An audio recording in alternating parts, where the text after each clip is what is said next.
하나님의 말씀 구약성경 예레미야 1장 1절입니다.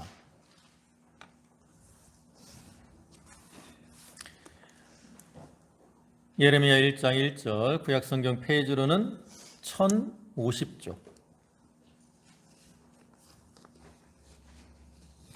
1장 1절부터 6절까지 말씀입니다. 봉독하겠습니다. 베냐민 땅 아나돗의 제사장들 중 hil기야의 아들 예레미야의 말이라. 아몬의 아들 유다 왕 요시야가 다스린 지 13년에 여호와의 말씀이 예레미야에게 임하였고, 요시야의 아들 유다 왕 여호야김 시대부터 요시야의 아들 유다 왕 시드기야의 11년 말까지 곧 5월에 예루살렘이 사로잡혀 가기까지 임하니라. 여호와의 말씀이 내게 임하니라. 이르시되 내가 너를 모태에 짓기 전에 너를 알았고 내가 배에서 나오기 전에 너를 성별하였고 너를 여러 나라의 선지자로 세웠노라 하시기로, 내가 이르되 슬프도소이다. 주 여호와여 보소서 나는 아이라 말할 줄을 알지 못하나이다 하니. 아멘. 예, 할렐루야. 예, 지난 주간에 추석 명절이 있었는데 추석 명절들은 잘 보내셨습니까? 오늘 이 시간에도 하나님께 예배하는 모든 성도와 가정에 하나님의 은혜와 평강이 함께 하시기를 주님의 이름으로 축원합니다. 예, 오늘 이 시간은 예레미야 1장 1절부터 6절까지의 말씀을 보셨는데, 그중에 5절의 말씀을 보면 내가 너를 모태에 짓기 전에 너를 알았고 내가 배에서 나오기 전에 너를 성별하였고 너를 여러 나라의 선지자로 세웠노라, 이렇게 말씀을 하고 있는데요. 이 말씀을 근거로 해서 부르심 그리고 겸손이라는 제목으로 함께 은혜를 나누고자 합니다. 이 예레미야 1장의 말씀은 하나님께서 예레미야를 부르시고 그에게 사명을 주시는 내용이 기록된 것인데요. 그중에 오늘 본문은 이제 하나님께서 예레미야를 부르시는 이러한 모습과 그런 하나님의 부르심에 대한 예레미야의 응답의 모습을 보여주고 있는 내용입니다. 하나님께서는 하나님의 나라와 또 구원운동을 이루어 나가시기 위해서 그러한 계획과 또 목적을 가지고 당신의 일꾼들을 부르시고 또 그들에게 사명을 맡기심으로 그 일을 이루어 나가시는데요. 우리가 성경을 보면 이렇게 하나님이 당신의 일꾼들을 부르시고 그들에게 사명을 주시는 모습들을 많이 볼 수 있습니다. 또 창세기 6장을 보면 하나님께서 노아를 부르시는 모습이 나오죠. 또 죄악이 관영한 그 세상을 홍수로 이렇게 심판하시기 전에 이렇게 노아를 부르셔서 홍수 심판에 대한 경고를 하시고 또 방주를 만들게 하셔서 그 가운데 구원하는 이러한 일을 행하도록 하셨고요. 그다음에 출애굽기 3장에서는 모세를 부르시고 그를 통해서 이스라엘 백성들을 애굽에서 구원하는 이러한 사명을 맡기셨습니다. 또 그 이후에 여호수아나 또 여러 사사들을 부르시고 그들을 통해서 가나안 땅을 정복하며 또 대적들을 물리치는 이러한 사명을 맡기시기도 했고, 또 다윗이나 사울과 같은 이러한 왕들을 세우시고 백성들을 다스리고 보호하는 사명을 맡기시기도 하고요. 또 이제 선지서들을 보면 하나님께서 여러 선지자들을 부르시는 이러한 모습들도 나타납니다. 또 이사야 6장에서는 이사야를 부르시는 모습이 나오고요. 그 다음에 이제 오늘 본문에서는 예레미야를 부르시고 그에게 사명을 주시는 모습이 나오는데, 이렇게 하나님이 과거에 당신의 일꾼들을 부르시고 그들에게 사명을 맡기셔서 하나님의 일을 이루어 나가신 것처럼 오늘날에도 하나님께서는 하나님의 백성들 또 하나님의 일꾼들을 부르시고 그들에게 사명을 맡기셔서 하나님의 일을 이루어 나가시려고 하는 거예요. 그래서 이 과거의 신앙의 선진들이 하나님의 부르심을 받아서 또 그 사명을 받아서 그 사명을 잘 감당해 나아가고 또 그를 통해서 하나님의 뜻을 이루어 드린 것처럼 오늘날 우리들도 우리를 부르시는 그러한 하나님의 음성을 듣고 또 그 부르심에 응답하고 또 자기에게 맡겨진 사명을 잘 감당함으로 하나님의 뜻을 이루어드리고 또 하나님을 기쁘시게 하는 그러한 자들이 되도록 해야 되는 겁니다. 오늘 하나님이 이 예레미야를 부르실 때 그때 이 유대 나라는 그 가장 역사상 어려운 이러한 시기입니다. 왜냐하면 그때는 이제 이 유다 나라가 멸망하기 어떠한 전후, 멸망하기 전과 후의 때이거든요.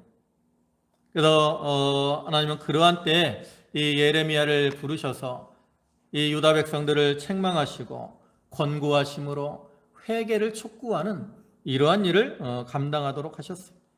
즉 하나님 예레미야를 통해서 유다 백성들이 하나님을 떠나 죄악 가운데 살아가므로 바벨론의 포로로 잡혀가게 될 것, 또 그러나 하나님은 그 가운데서도 그들에게 대한 사랑을 버리지 아니하시고 그들에게 자비와 긍휼을 베푸셔서 그들을 이제 회복시켜 주실 것을 예레미야를 통해서 전하게 하심으로 이 유다 백성들로 하여금 이제 하나님의 그러한 공의와 사랑을 깨닫고 그 앞에 합당한 자로 서기 위해서 자기를 돌아보고 회개하라고 촉구하게 하신 거죠.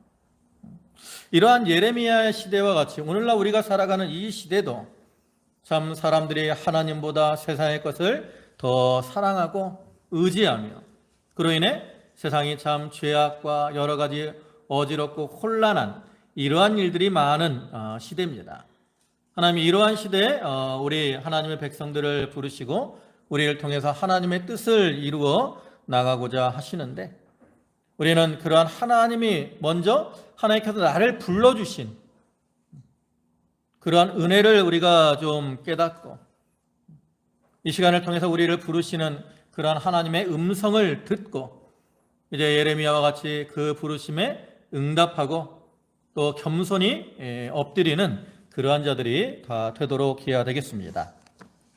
이제 오늘 본문을 보면 이제 하나님께서 예레미야에게 사명을 맡기시기 전에 먼저 그를 부르시는 모습이 나타나고 있는데 우리가 이 말씀에서 좀 생각해 볼 두 가지입니다. 하나님은 어느 때 이 예레미야를 부르셨는가, 또 한 가지는 어떻게 그를 부르셨는가 하는 겁니다. 그래서 먼저 어느 때 예레미야를 부르셨는가에 대해서 살펴보면 오늘 본문 1절부터 말씀입니다. 1절에 베냐민 땅 아나돗의 제사장들 중 hil기야의 아들 예레미야의 말이라. 아몬의 아들 유다 왕 요시야가 다스린 지 13년에 여호와의 말씀이 예레미야에게 임하였고 요시야의 아들 유다 왕 여호야김 시대부터 요시야의 아들 유다 왕 시드기야의 11년 말까지 곧 5월에 예루살렘이 사로잡혀 가기까지 임하니라. 여기 보면 하나님이 예레미야를 처음 부르신 때는 요시야 왕 13년입니다. 그리고 이제 그 부르심을 받은 이 예레미야가 본격적으로 어떤 선지자의 사명을 감당한 때는 유다 왕 여호야김 시대고요. 그다음에 이제 끝마친 것은 시드기야 11년이라고 말씀을 하고 있어요. 그래서 예레미야가 처음 부름을 받은 이 요시야 왕은 유다 16대 왕입니다. BC 640년부터 609년까지 약 31년을 통치한 왕인데 이 요시야 왕은 아주 훌륭한 좋은 왕입니다. 요시야가 처음에 왕이 된 건 8살 때 아버지 아몬이 죽고 나서 8살 때 왕이 됐는데 8살짜리가 뭐 왕이 되기가 쉽습니까? 다스리기가? 그렇지만 그는 이제 이 유다 역사상 다윗과 또 히스기야를 포함해서 3대 현왕에 포함이 되죠. 그래서 이 요시야는 그 자기가 재임하는 기간에 종교 개혁을 행하였고요. 그를 통해서 유다에 만연하던 우상을 이렇게 척결하고 그다음에 이 백성들을 하나님 앞에 바로 서게 하는 이러한 일을 행해 나갔습니다.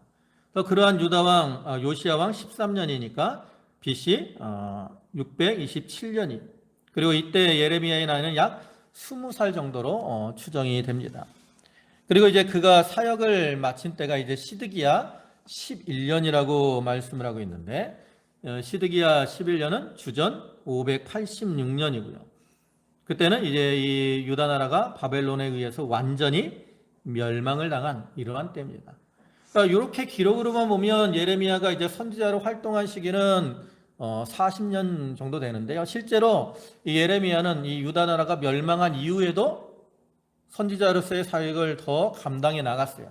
그랬더니 약 50년 정도 이제 선지자의 사역을 감당한 것으로 보는데, 이렇게 오랫동안 예레미야가 선지자로서의 사역을 감당했는데, 그러면 하나님은 어느 그 시대 상황, 그때가 어떠한 시대기에 이러한 예레미야를 부르시고 그를 통해서 이 사역을 감당하게 하셨느냐?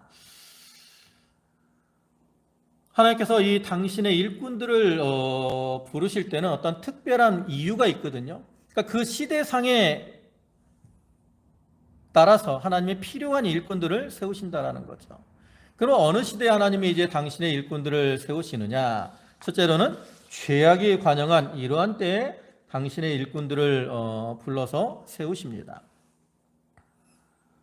앞에서 잠깐 설명드린 것처럼 이 예레미야가 처음 부름을 받은 이 요시야 왕 때는 그래도 이 요시야 왕이 선한 왕이었기 때문에 종교개혁을 하고 또 백성들을 이제 그를 통해서 우상을 떠나 하나님을 섬기도록 했어요. 그러나 그 이후에 이제 예레미야가 본격적으로 선지자의 사역을 감당한 때는 이제 여호야김 시대라고 그러잖아요.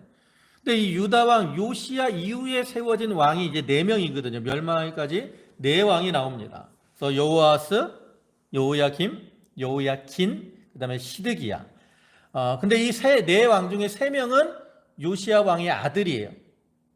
그리고 한 명 여호야긴은 여호야김 왕의 아들이죠. 근데 이 3명의 아들과 1명의 손자가 좋은 아버지와 할아버지를 본받아서 믿음의 길을 잘 걸어간 것이 아니라 성경은 그들에 대해서 뭐라고 말하냐면 하나님을 떠나 여호와 보시기에 악을 행하였다라고 기록을 하고 있다고. 그러니까 이 요시야 이후의 왕들은 다 하나님 보시기에 악을 행한 이러한 사람들이었고요.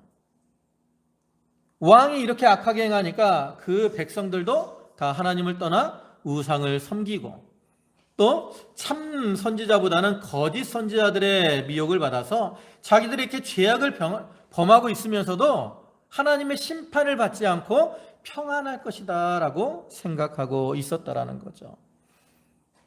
그렇게 죄악이 관영한 이러한 시대에 하나님은 예레미야를 부르셔서 그들을 책망하시고 회개케 하시는 이러한 일을 감당하게 하신 겁니다. 그리고 이러한 예레미야의 모습과 같이 오늘날에도 하나님, 어느 시대나 하나님은 이 죄악이 관영한 시대에 당신의 일꾼들을 부르셔서 빛을 비춤으로 회개케 하는 이러한 일을 감당하게 하시죠. 대표적인 것이 바로 노아라고 할 수 있어요. 우리가 알다시피 노아 시대는 어떤 시대입니까? 창세기 6장부터 보면 노아 시대의 모습이 나오는데 그러한 노아 시대에 대해서 예수님이 그 마태복음 24장에서 이렇게 요약을 했어요. 거기 마태복음 24장 37절부터 보시면 노아의 때와 같이 인자의 임함도 그러하리라. 홍수전에 노아가 방주에 들어가던 날까지 사람들이 먹고 마시고 장가들고 시집가고 있으면서 홍수가 나서 그들을 다 멸하기까지 깨닫지 못하였으니. 노아 시대는 어떤 시대예요? 사람들이 먹고 마시고 장가들고 시집가는 그러한 시대였고요. 또 더 나아가서 그들은 홍수가 나서 다 멸하기까지 깨닫지 못하던 이러한 시대였습니다. 그러니까 이러한 모습은 그들이 어떠한 이 향락주의 또 성적으로 타락된 이러한 모습을 보여주는 거예요. 여기 먹고 마시는 거는 그냥 어떤 흥청망청하면서 방탕한 생활을 하는 것을 가리키고요. 그다음에 장가들고 시집간다는 것은 정상적으로 법적인 절차를 따라서 결혼을 하고 이런 것이 아니라 자기 어떤 정욕에 따라서 여자는 남자를 취하고 남자는 여자를 취하는 이런 모습을 보여주죠. 근데 더 심각한 건 뭐예요? 홍수가 나서 그들을 멸하기까지 깨닫지 못했어요. 자기들의 죄에 대해서 노아가 이제 하나님이 잠시 오면 이 세상을 심판할 것이다 라고 경고의 말을 했지만 그들은 양심이 이렇게 무뎌졌어요. 화인 맞은 양심과 같이 굳어져 가지고 자기들의 죄악에 대해서 깨닫지 못하고 하나님의 심판에 대해서 깨닫지 못하고 있었다라는 거죠. 그러한 때 하나님은 이 노아를 통해서 그들에게 회개를 촉구하시고 또 방주를 통해서 구원할 자들을 이렇게 구원해 나가시는 거예요. 그와 같이 오늘날에도 이 세상은 죄악이 관영한 이러한 시대입니다. 이러한 죄악이 관영한 시대에 하나님은 하나님의 일꾼들, 하나님의 백성들을 부르셔서 우리를 통해서 이 흑암, 죄악으로 인해 어두워진 이 세상에 빛을 비추도록 하는 이러한 사명을 감당하게 하고 계시는 거죠. 그래서 우리는 이렇게 하나님의 빛을 받은 자들로서 이 죄악 가운데 흑암의 세상에 빛을 비추는 이러한 일을 감당해 나아가야 되는 겁니다. 그 다음에 또 언제 하나님이 당신의 일꾼들을 부르시냐면 그 하나님의 백성들이 고통 중에 있을 때 하나님의 일꾼들을 부르시는 겁니다. 예레미야 선지자가 하나님의 부르심을 받았을 때는 그들이 바벨론의 이 침략으로 인해서 많은 고통을 당하던 이러한 때였어요.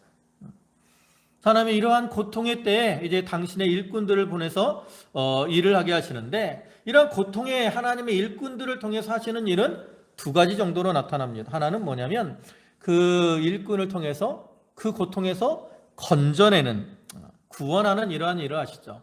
대표적인 게 누구겠어요? 바로 모세입니다.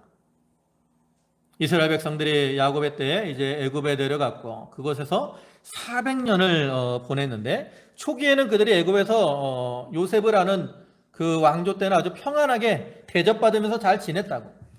그런데 그 이후에 이제 요셉을 알지 못하는 새로운 왕조가 세워진 거예요. 이 애굽은 왕조가 많습니다. 그래서 이 요셉 때는 13왕조, 그다음에 그 이후에는 14왕조, 15왕조. 그래갖고 그때는 민족이 달라지는 거예요. 민족이. 그때는 함족이 왕이었다면 또 그 이후에는 셈족이 왕이 되고 또 다시 함족이 왕이 되고. 그러니까 이 이스라엘 백성들이 고통을 당할 때는 어떤 함족인 거예요. 셈족이 아니라. 셈족은 같은 동족이니까 좀 핍박이 덜한데 다른 동족이기 때문에 이제 그들이 그 셈족과 연합을 해서 자기들을 대항할까봐 이 애굽 왕 바로가 이스라엘 백성들을 핍박하게 되는 거죠.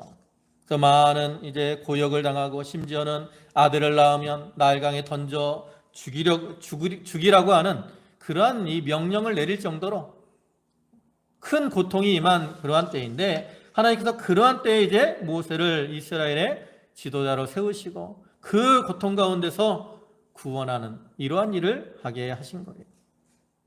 그래서 이와 같이 고통 중에 구원하는 일을 하게 하실 때가 있고요. 또 한 가지는 어떤 일을 하게 하시냐면 건져주시지는 않지만 위로케 하시는 그러한 일을 하게 하실 때도 있습니다. 지금 이스라엘 백성들, 이 예레미야 시대의 이 유다 백성들이 바벨론에 의해서 많은 고통을 당하고 있잖아요. 이게 다 하나님의 징계인데 하나님 그러한 이 유다 백성들에게 이 예레미야를 통해서 너희가 당하는 이러한 고통의 멍에 이거는 다 하나님의 징계로 너희에게 임한 것이다. 그러나 너희가 이제 회개하고 돌이키고 바로 서면 하나님께서 때가 되면 너희에게 있는 이 멍에를 꺾으시고 너희를 회복시켜 주실 것이다. 이렇게 예언함으로써 하나님의 어떤 긍휼, 자비, 사랑 이런 것들을 깨닫게 함으로 그들을 위로해 주셨다라는 거죠. 여러분 오늘날 우리가 살아가는 이 시대가 어떻습니까?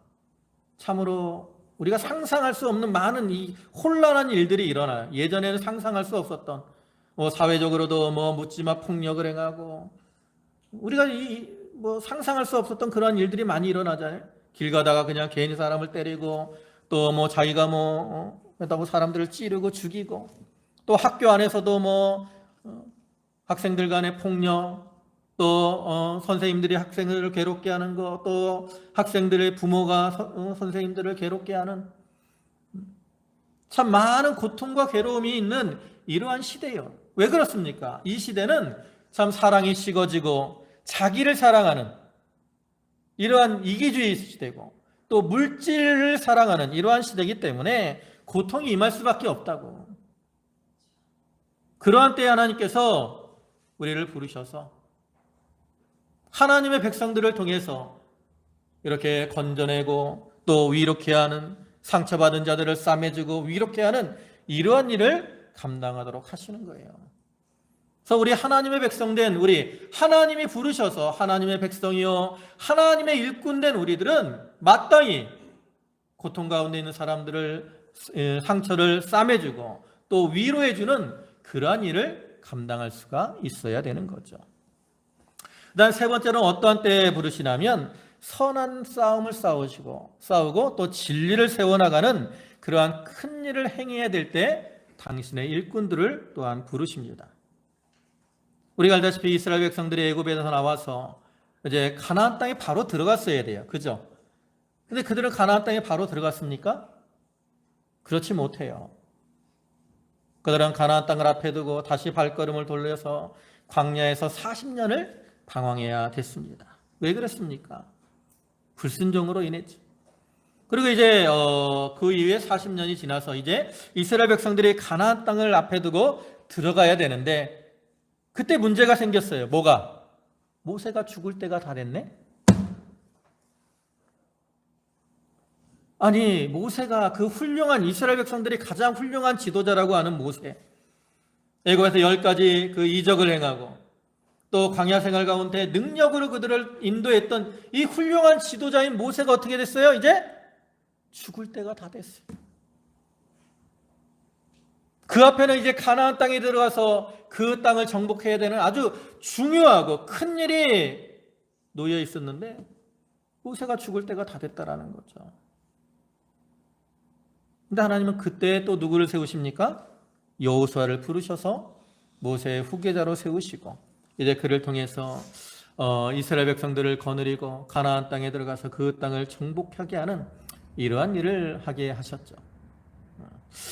예레미야 시대에도 우리가 성경을 보면 여러 거짓 선지자들이 많이 나옵니다. 그래서 그들이 거짓말로 마치 하나님의 말씀인 것처럼 백성들을 미혹하고 있습니다. 그러한 때 하나님은 예레미야를 통해서 그 거짓 선지자들과 싸움으로 진리를 세워나가는 그러한 일을 감당하게 하셨다라는 거죠. 이와 같이 믿음의 선한 싸움을 싸워서 대적들을 정복하고 또 진리를 세워나가는 큰 일을 위해서 하나님은 당신의 백성들을 부르시고 또 그 일을 감당하게 하신다라는 거예요. 이러한 믿음의 선한 싸움을 싸우고 진리를 세워나가는 이 일은 우리 믿는 자들이 평생토록 해나가야 되는 그러한 중요한 일입니다. 디모데전서 6장 12절을 오면 디모데가 이제 바울이 디모데에게 권면하는 내용이 나오죠. 거기 오면 믿음의 선한 싸움을 싸우라 영생을 취하라 이를 위하여 내가 부르심을 받았고 많은 증인 앞에서 선한 증언을 하였도다. 여기 보면 믿음의 선한 싸움을 싸우라 그러면서 이를 위하여 내가 부르심을 받았다라고 말씀. 무엇을 위해서 불렀어요? 믿음의 선한 싸움을 싸우라고. 교회에서 자기들끼리 싸우고 다투라고 부르신 게 아니라 교회 안에서 서로 협력해서 믿음의 선한 싸움을 싸우고 그를 통해서 진리를 세워나가는 이러한 일을 하라고 하나님께서 하나님의 백성들, 당신의 일꾼들을 부르셨다라는 거죠. 이건 디모데에만 이런 사명을 준 게 아니에요. 오늘날 하나님의 백성된 우리 모두에게 이러한 사명을 주셨다라는 거죠. 그래서 우리는 이러한 귀한 이 사명을 받은 자로서 진리가 혼탁한 이러한 시대에 말씀을 붙들고 믿음의 선한 싸움을 잘 싸워서 진리를 세워나가는 이러한 일을 잘 감당해 나가야 되는 겁니다. 이러한 때 하나님이 이제 예레미야를 부르셨고요. 그 다음에 두 번째 생각할 것은 어떻게 하나님이 예레미야를 부르셨는가 하는 그러한 내용입니다. 이제 본문 5절을 보시면, 자 5절 다 같이 한번 읽어보겠습니다. 시작. 내가 너를 모태에 짓기 전에 너를 알았고 내가 배에서 나오기 전에 너를 성별하였고 너를 여러 나라의 선지자로 세웠노라 하시기로. 여기 보면 하나님이 예레미야를 부르시는 모습이 나옵니다. 크게 네 가지예요. 네 가지. 손가락이 이상하네. 네 가지. 이렇게 하려니까 이상하네. 이렇게 네 가지 편한데. 하나님 예레미야를 부르실 때 네 가지의 모습으로 부르셨어요. 오늘날 우리를 부르실 때도 동일한 모습으로 부르시는 거죠. 그럼 첫째는 뭡니까? 여기 보면 모태에 짓기 전에 너를 알았다 그랬어요. 하나님은 예레미야를 부르실 때 모태에 짓기 전에 부르셨어요. 그러니까 예레미야가 어머니 뱃속에 만들어지기도 전에 하나님이 예레미야를 이미 부르셨어요. 이 말씀은 뭐예요? 하나님이 이미 창세전에 그를 부르실 것을 예정하시고 택하신 것을 의미합니다. 그와 같이 하나님은 우리를 택하시고 부르실 때 언제 우리를 택하시고 부르셨어요? 창세전에. 그래서 에베소서 1장 4절과 5절에서도 이렇게 말씀을 하죠.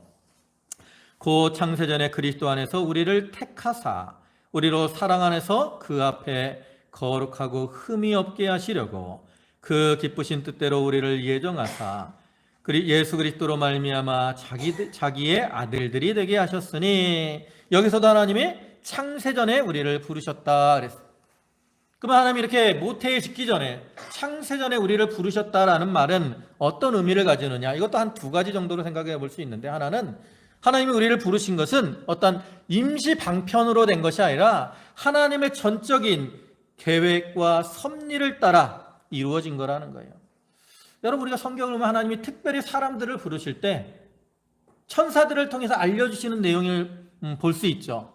구약시대 삼손이 태어나기 전에 하나님께서는 하나님의 사람을 통해서 그 삼손의 어머니와 아버지에게 이제 너희가 아들을 낳을 것이다, 그는 하나님께 바쳐질 나실인이 될 것이다 라고 알려줬어요. 그죠? 또 신약을 보면 세례 요한이 태어나기 전에 하나님께서 그 아버지인 사가랴에게 너희가 이렇게 나이가 많이 늙었지만 아들을 낳을 것이다, 그는 주의 길을 예비할 자다라는 걸 알려주셨다고. 우리가 이 삼손이나 이 세례 요한과 같이 하나님이 이렇게 특별하게 쓰시려고 이렇게 알려주시나 보다 이렇게 생각을 할 수 있지만, 그것이 아니라 오늘날 우리들도 그 삼손이나 이 세례 요한과 같이 이미 창세전에 하나님의 특별한 계획과 섭리를 따라서 불러주신 거예요. 그래서 창세전에 나를 부르셨다라는 거, 이제 이따가도 설명했죠. 우리는 특별한 존재라는 것을 의미하는 겁니다. 여러분, 예수 믿는 사람들은 다 어떤 존재예요? 특별한 존재예요. 그 다음에 또 이렇게 창세전에 부르셨다라는 또 한 가지 의미는 뭐냐면, 하나님이 이렇게 예레미야를 부르실 때나 오늘날 우리 성도들을 부르실 때 어떤 그들의 행위, 이걸 보고 부르신 게 아니라는 거죠. 우리 가끔 예수 믿는 사람들 중에 이제 아주 죄를 악하게 지었던 사람들이 나중에 감옥에 들어갔다가 예수를 믿고 구원받은 이런 사람들을 보는데, 믿지 않는 사람들은 어떻게 저렇게 흉악한 사람이 예수 믿었다고 구원을 받느냐, 이게 합당하냐, 이렇게 생각을 할지도 모르지만, 하나님 보시기에 우리는 다 어떤 사람들이에요? 다 똑같은 사람이에요. 선하게 사는 사람이나 죄악을 범하는 사람이나 다 하나님 보시기에는 어떻게 해요? 똑같은 사람들이에요. 다 죄인들이고 다 멸망당에 마땅한 그러한 자들입니다. 그렇기 때문에 행위로 하나님 앞에 부름을 받을 만한 자들은 하나도 없는 거예요. 근데 하나님은 그러한 행위를 보지 아니하시고 사랑으로 창세전에 이미 우리를 불러주셨다라는 거죠. 여러분, 자기를 돌아보세요. 내가 얼마나 허물 많고 죄 많은 자들인가. 근데 이러한 사랑으로 우리를 불러주신 거 얼마나 감사합니까? 그 은혜 늘 감사하며 살아야 되는 거. 근데 두 번째로 여기 보면 이제 그걸 설명하죠. 앞에서 모태에 짓기 전에 알아주셨다 그랬어요. 알아주셨다. 여기서 알아주셨다라는 말의 의미는 뭐냐면, 지식적으로 알아주셨다라는 그러한 의미가 아니라, 성경에서 알아주었다라는 말은 사랑해 주셨다라는 그러한 의미를 포함하고 있습니다. 하나님이 예레미야를 부르신 것도 하나님의 사랑으로 된 것이고요, 오늘날 우리 성도들을 부르신 것도 하나님의 사랑으로 된 거예요. 그래서 여기 에베소서를 보면 우리로 사랑 안에서 그랬잖아요. 사랑 안에서 우리를 불러주신 거예요. 그리고 그를 통해서 우리가 거룩하고 흠이 없는 자가 되라고 말씀을 하시는 거죠. 그래서 우리는 이러한 하나님의 사랑을 받았으니까 어떻게 해야 돼요? 사랑 가운데 행해야 돼요. 사실 우리는 아까도 얘기했지만 전적으로 후패하고 전적으로 타락하고 전적으로 무능해서 늘 죄악 가운데 살아가기 때문에 하나님의 사랑을 받을 만한 그런 자격이 전혀 없다고. 그럼에도 불구하고 하나님이 우리를 사랑해 주셨어요. 그래서 우리는 그 사랑에 늘 감사하면서 우리도 다른 사람들을 사랑하며 또 하나님의 일꾼으로서의 사명을 잘 감당해 나가야 되는 거죠. 그 다음에 세 번째로 어떻게 부르셨느냐? 우리를 성별해서 불러주셨습니다. 거기 오면 중간에 내가 배에서 나오기 전에 너를 성별하였고 그랬습니다. 성별하였다라는 게 뭐예요? 아까도 얘기했지만 특별히 여겨주신다는 거예요. 특별히. 하나님께서 예레미야나 우리들을 성별하셨어요. 특별히 거룩하게 구별해 주신 거예요. 이사야 43장 1절에 오면 거기서 뭐라고 합니까? 끝에 오면 내가 너를 지명하여 불렀나니 너는 내 것이라. 지명해서 일일이 그냥 뭉뚱그려서 야 일로 와 그게 아니라 야 너 해갖고 일일이 다 지명을 해서 불러주셨다고. 이제 여기 하준이가 배구 하잖아요. 이제 드래프트 하죠. 그럼 드래프트 하면 지명을 한다고. 어떤 구단에서 지명을 해. 이 선수를 우리가 뽑겠습니다라고 지명하면 얼마나 좋아요. 그죠? 지명받은 선수들은 다 되게 기뻐한다고. 뭐 야구나 농구나 축구나 뭐 이런 드래프트 제도가 있는데 하는 선수들은 다 뭘 받기를 원해요? 지명을 받기를 원해요. 근데 우리는 뭘 받았어요? 하나님 앞에 지명을 받았다고. 얼마나 감사합니까? 우리가 특별한 이유가 뭐예요? 지명했다는, 성별하고 그랬다, 지명했다라는 거 어떻게 알아요? 우리에게 영혼이 있어요. 우리의 영혼은 누구의 형상대로 창조된 영혼입니까? 하나님의 형상대로 창조된 영혼이에요. 여러분, 우리 이 동물들과 사람의 근본적인 차이가 뭐예요? 바로 영혼이 있느냐 없느냐죠. 동물들은 아무리 똑똑하고 우리가 예뻐도 그 짐승들은 영혼이 없어요. 그러나 우리 인간들은 다 영혼이 있습니다. 물론 우리 영혼이 이제 범죄함으로 해서 하나님과 끊어짐으로 죽은 상태가 되었지만 무리에 믿는 자들은 하나님이 그들을 성별하셔서 어떻게 하셨어요? 하나님과의 관계를 회복함으로 그 영혼을 살려주셨다라는 거죠. 그렇게 특별히 성별하셔서 또 지명하셔서 불러주신 그 은혜 얼마나 감사한지 모릅니다. 그래서 우리가 그러한 은혜를 깨닫고 감사함으로 자기의 사명을 잘 감당해 나가야 되고, 근데 마지막으로 하나님이 우리를 부르신 것은 이제 사명을 위해서 부르신 거죠. 끝에 5절 끝에 보면 너를 여러 나라의 선지자로 세웠노라 그랬습니다. 앞에도 얘기한 것처럼 하나님은 당신의 일꾼들을 부르시는 데는 분명한 목적이 있습니다. 아까 노아 때 회개를 촉구하고 방주를 예배하게 하신 거, 모세 때 이스라엘 백성들을 구원하는 일, 여호수아 때는 가나안 땅을 정복하는 일. 하나님이 사도 바울을 부르셨는데 사도 바울은 왜 부르셨어요? 이방인의 사도로. 그래서 사도행전 9장 5절 15절 오면 이 사람은 내 이름을 위하여 이방인과 임금들과 이스라엘 자손들에게 전하기 위하여 택한 나의 그릇이라. 이방인과 임금들에게 복음을 전하도록 이방인의 사도로 하나님이 그를 부르셨다라는 거죠. 본문에서도 하나님이 그 혼탁한 시대에 예레미야를 통해서 회개를 촉구하고 또 그들에게 이제 소망을 주시기 위해서 부르셨고요. 오늘날에도 하나님이 우리를 부르신 데는 분명한 그러한 계획과 목적이 있습니다. 그것이 뭐 개인적인 것일 수도 있고 또 어떤 단체적인 것일 수도 있는데 우리는 나에게 주신 그 사명들을 위해서 하나님이 부르셨다라는 거, 우리가 그것을 깨닫고 그 사명들을 잘 감당해 나가야 되는 거죠. 그다음에 이제 또 한 가지 생각을 해볼 것은 이제 하나님이 이렇게 예레미야를 부르셨는데 그럼 하나님이 이렇게 예레미야를 부르실 때 예레미야는 어떠한 자세를 취했느냐 하는 거죠. 네, 본문 6절입니다. 6절에 내가 이르되 슬프도소이다 주 여호와여 보소서 나는 아이라 말할 줄을 알지 못하나이다. 여기서 예레미야가 자기를 무엇이라고 말합니까? 아이라 그랬어요. 여기서 아이라라는 말은 예레미야가 좀 젊은, 아까 예레미야 처음 부를 때 나이가 몇 살 정도 됐다 그랬어요? 20살 정도 됐다 그랬잖아요. 그러니까 젊을 때예요. 그걸 의미하기도 하지만 또 한 가지는 예레미야가 하나님 앞에 자기의 부족함을 깨닫고 이렇게 겸손하게 자기를 낮추는 거죠. 참된 하나님의 일꾼들은 하나님이 부르셨을 때 늘 자기를 낮추고 나갔어요. 이사야도 하나님이 부르셨을 때 나는 입술의 부정한 사람이요 입술이 부정한 백성 중에 거하는 자라고 그랬어요. 모세도 하나님이 부르셨을 때 나는 말이 능하지 못한 자이며 입이 뻣뻣하고 둔한 자다라고 그랬어요. 하나님은 교만한 자를 물리치시고 겸손한 자들에게 은혜를 주시는 분이기 때문에 우리가 하나님이 부르셨을 때 자기를 낮추고 겸손하게 행할 때 하나님이 은혜를 주시는 거예요. 하나님 본문에서도 예레미야가 자기를 낮추고 겸손하게 행할 때 그에게 은혜를 주실 것을 약속하셨습니다. 뒤에 8절과 9절 오면 그들 때문에 두려워하지 말라. 내가 너와 함께하여 너를 구원하리라. 나 여호와의 말이니라 하시고 여호와께서 그의 손을 내밀어 내 입에 대시며 여호와께서 내게 이르시되 보라 내가 내 말을 내 입에 두었노라 그랬어요. 여기 하나님이 예레미야에게 두 가지 약속을 하시죠. 하나는 뭐예요? 너와 함께 하겠다. 예레미야 시대는 말씀을 듣지 않고 거짓 선지자의 미혹이 많은 때이기 때문에 많은 고통이 임할 수밖에 없어요. 두려움이 임할 수밖에 없다고. 그때 하나님은 예레미야 뭐 한다고요? 함께 하신다라는 거죠.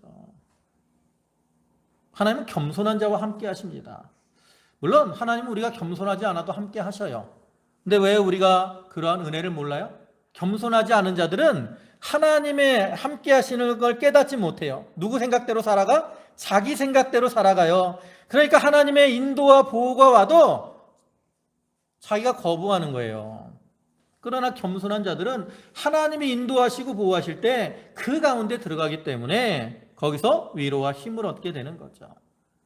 그 다음에 또 한 가지 약속은 뭡니까? 내가 내 말을 내 입에 두었노라 그랬는데 이것은 하나님의 능력으로 함께해 주실 것을 약속하는 겁니다.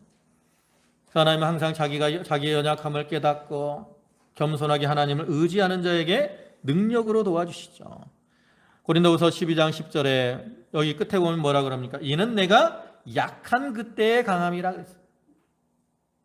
바울이 이렇게 여러 가지 환난과 핍박을 당해서 약해졌을 때 자기를 낮추고 겸손하게 가니까 하나님의 능력이 그에게 임했고 그로 인해서 강하게 됐다라는 거죠. 우리가 겸손할 때 하나님의 능력을 힘을 수 있어요. 아이들 키우면 알죠. 아이들이 이제 어릴 때 막 기어다니다가 이제 일어나서 걷기 시작하잖아요. 그럼 처음 걸을 때는 애들이 어때요? 다리에 힘이 없으니까 엄마 아빠 손을 자꾸 잡는다고 넘어질까 봐. 근데 조금 이제 시간이 지나서 자기가 걸을만 하면 어떻게 해요? 엄마 아빠 손을 자꾸 뿌리치고 자기 힘으로 걸어가려고 그래. 그러다 자꾸 넘어지잖아요. 오늘날 우리도 그래요.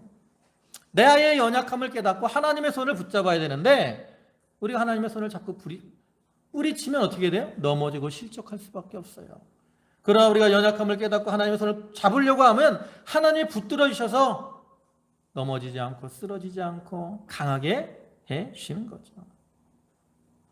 우리는 겸손함으로 이러한 하나님의 능력을 의지하고 나아가는 자들이 되어야 됩니다. 이제 말씀을 마무리하겠습니다. 하나님께서는 예레미야를 부르시되 창세전에 부르시고 또 사랑 가운데 성별하여 부르셨고 그에게 사명을 맡겨주셨습니다. 또 그러한 부르심에 대해서 예레미야는 이렇게 자기를 낮추고 겸손하게 행하였고 또 하나님은 그러한 자에게 함께 하시며 능력으로 도와줄 것을 약속해 주셨습니다.